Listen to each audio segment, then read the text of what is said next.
Ma'am Giselle, ano pong ginagawa niyo dito? Pinapanood ko lang yung video ni Justin.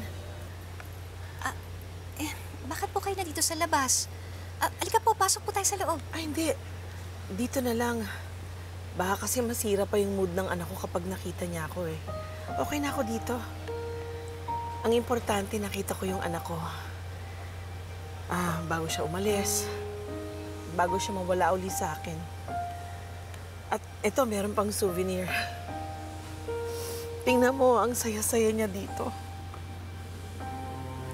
At ang galing-galing niyang sumayaw. I'm so proud of her.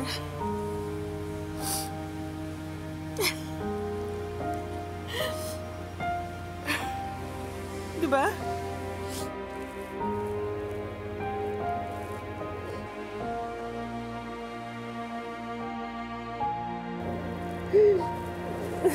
Sorry.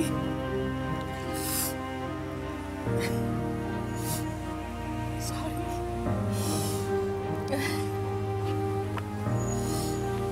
Alam mo, Balineth, dati, I couldn't understand parents na binibidyohan ng mga anak nila. Para sa akin, oh my gosh, this is like so silly. But then ngayon, naiintindihan ko ng pakiramdam.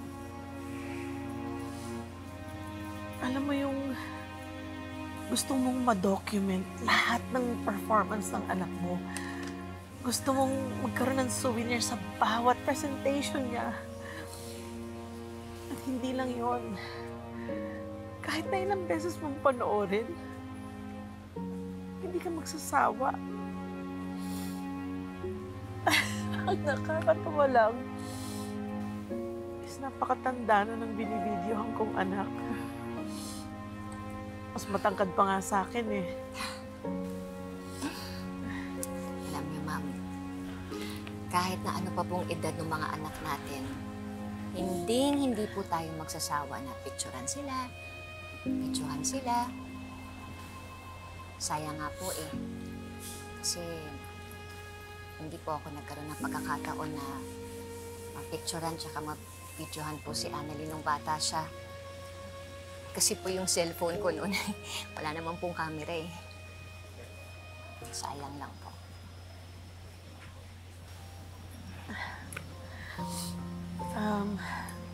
Ineth,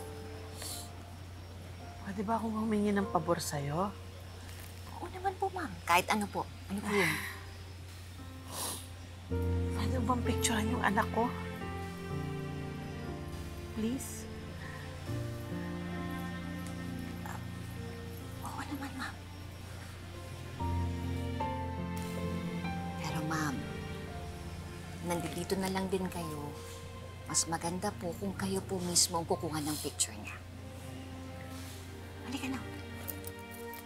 Pasok na tayo sa loob.